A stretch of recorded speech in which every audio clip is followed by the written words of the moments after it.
thank you guys so much for having me. I'm Joe Kent, running for Congress. I'm the Republican nominee. I had the honor of serving our country for a little over 20 years as a Green Beret, went to combat 11 times for this country. I'm running because, unfortunately, our nation is being really hurt right now by the policies of the Democrat Party that have been fully supported by my opponent, Marie Perez. Inflation is hurting working families. I don't have to tell you, you understand what the price of the pump is, what the price of the grocery store is. This is a direct result of out-of-control spending in Washington, D.C. D.C. continues to print more and more money. Marie Perez, my opponent, has authorized over $4 trillion of new inflationary spending. And that's really hurting people here in the district. We have to ask ourselves, what have we gotten back in return for all this out-of-control spending? We have bridges that need to be fixed. We have real infrastructure problems. We have potholes that need to be filled in. The people here need to be better served. Instead, my opponent and the Democrats are continuing to send billions and billions of dollars overseas for more overseas adventures, foreign wars, foreign aid, and to line the pockets of their special interest groups that fund their campaigns. So we need to start putting the people in the district here first because they're hurting. We also have another major crisis.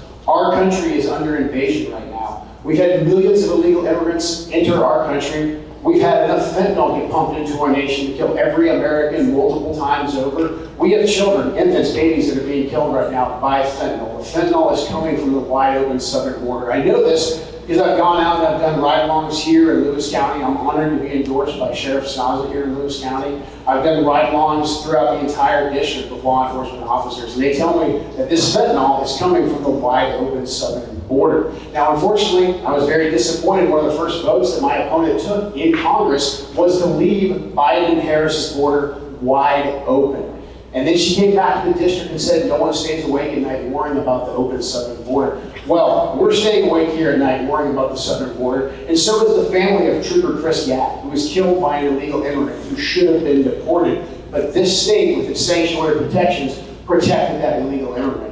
We have to get control of our border. I know exactly how to do that from my background in the military. We also have to start putting working families first. We have to really worry about the inflation that they're suffering from. We have to worry about what's taking place in the schools. Now, my opponent, she's kind of mastered the art of speaking like a moderate, but voting like a radical. My opponent voted to let biological men into women's sports and into women's spaces, to let men go into the little girls' room in our schools and to compete against them on the athletics field. Now, it's just common sense that we have to protect our young daughters, we have to protect our young girls. That is a very, very extreme stance. So I'm going to go to Washington, D.C., and I'm going to start putting the people of this district first. Now, my opponent, she's doing what most of the Democrats are doing right now. They're playing firemen to the fires that they set. They're trying to put firemen and arson. Yeah, absolutely. I think this kind of malfunction. We've actually established a website so people can understand what her voting record truly is. It's called mariewatch.com. There's links on there to her actual voting record, so you don't have to hear it from me. You can get the truth about how she's actually been representing us in Washington, D.C. Thank you. And there was a question.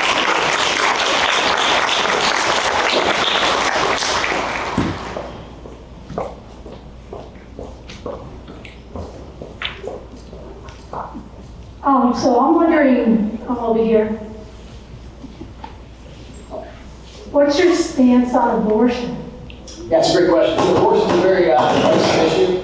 I agree with the Supreme Court's decision to return that to the states. I would not support a federal abortion ban. All the decisions about abortion are right back here at the state level. What I do support is bringing down the cost of raising children, so expanding a child tax deduction for working families, making items like baby formula and diapers tax deductible so we can bring down the cost of raising children.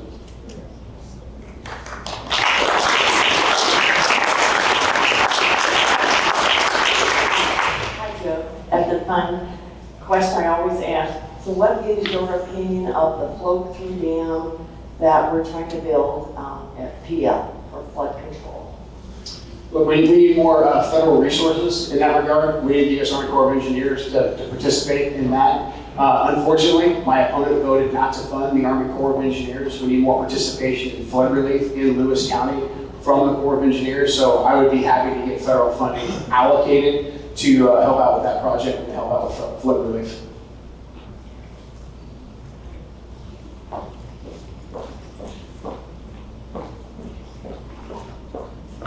Over here.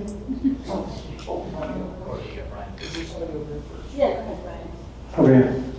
Okay. With all due respect, I want to piggyback on this lady's question. What is your stance on abortion? You went on to tell us about bringing it to the state. And is the state going to tell us as women that what we can do with our bodies? Or is it the individual woman's right to say what she wants to do with her body, regardless of what it's a religious issue or any other issues? I agree with the Supreme Court's decision that it's no longer a federal issue. So in Congress, we'll have nothing to do with abortion. I don't support a federal abortion ban. All of that is back at the states. Abortion is a divisive issue. I think putting it back down at the state level is the right way to go. Here in Washington State, I mean, we have, I think, abortion up to the 12th or 15th week, so there's no issue here with abortion in Washington. So Joe, over here, so I'm a U.S. Air Force veteran. Marie Perez has been voting to not support funding for veterans. What's your stance on supporting veterans through funding in D.C.? Yeah, I was really disappointed when my opponent voted not to fund the VA. That's a basic service. We have to fund the Veterans Administration. I get some of my health care from the VA. We need to bring back veterans' choice so veterans are in the driver's seat and they're able to get the care that they need at the medical facility closest to them. We also need to reopen rural veterans clinics like the one that was closed down in Chehalis, but I think veterans' choice is definitely the way to go. We also have to start holding the VA accountable. And I was really disappointed when my opponent, where basically in the same month, my opponent voted not to fund the VA, but also voted to leave our troops deployed into Iraq and Syria. Since then, we've had 3 service members killed in defending the border of Iraq, Jordan, and Syria while our border is wide open. Our troops are under fire. We're taking casualties right now, and Marie Perez voted not to fund the VA. That is absolutely despicable. So we have time for one more question.